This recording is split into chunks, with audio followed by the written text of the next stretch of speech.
Passem al segon punt de l'ordre del dia, proposta de resolució sobre la inclusió de la formació LGTBI+ a l'Institut de Seguretat Pública de Catalunya.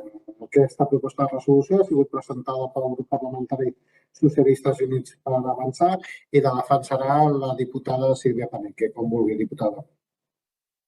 Moltes gràcies i gràcies per permetre'm de participar puntualment d'aquesta comissió per fer la defensa d'aquesta proposta de resolució.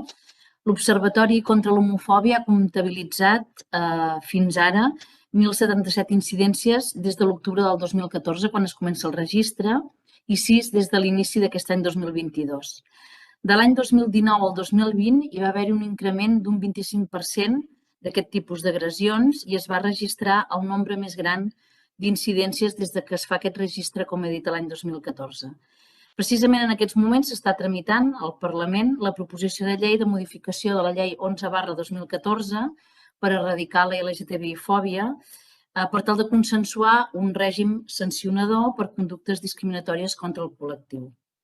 Moltes de les situacions de violència o discriminació contra el col·lectiu LGTBI poden ser constitutives de delicte i més encara després de la reforma del Codi Penal que va introduir nous tipus delictius relacionats amb l'odi i la discriminació. Però la via penal no pot ser sempre la resposta i, de fet, tenen prioritat les eines jurídiques menys lesives, com les que preveu el dret administratiu, sempre que així sigui possible.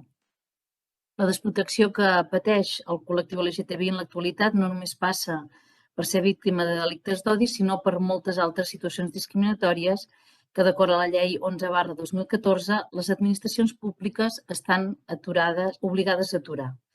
Per això és molt important, i aquí rau part de la motivació d'aquesta proposta de resolució, que hi hagi formació bàsica als diferents cossos policials de Catalunya a través de l'Institut de Seguretat Pública de Catalunya per tal de fer front a les discriminacions LGTBI, com també pel caràcter preventiu i de formació ciutadana que poden jugar precisament els cossos policials per tal d'evitar aquest tipus de discriminació per raó de gènere o d'orientació sexual.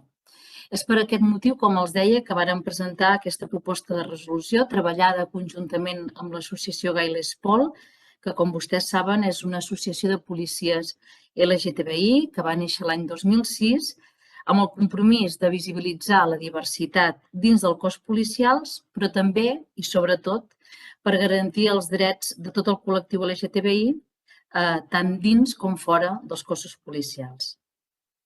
Per això el que demanem en aquesta proposta de resolució és la incorporació de mòduls propis en la formació bàsica i continuada que s'exerceix, que es dona a l'escola contra la discriminació dels col·lectius LGTBI pel conjunt dels cossos de seguretat a Catalunya.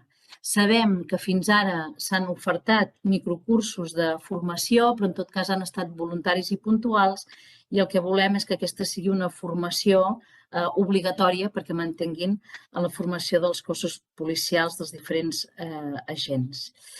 Hem rebut esmena conjunta d'Esquerra Republicana i de Junts per Catalunya, que hem acceptat perquè entenem que no modifica aquesta voluntat única que té aquesta proposta de resolució i objectiu que perseguim amb aquesta proposta.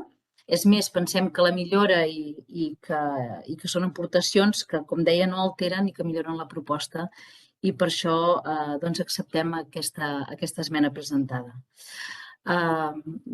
Resto a la seva disposició les seves aportacions en el debat. Gràcies.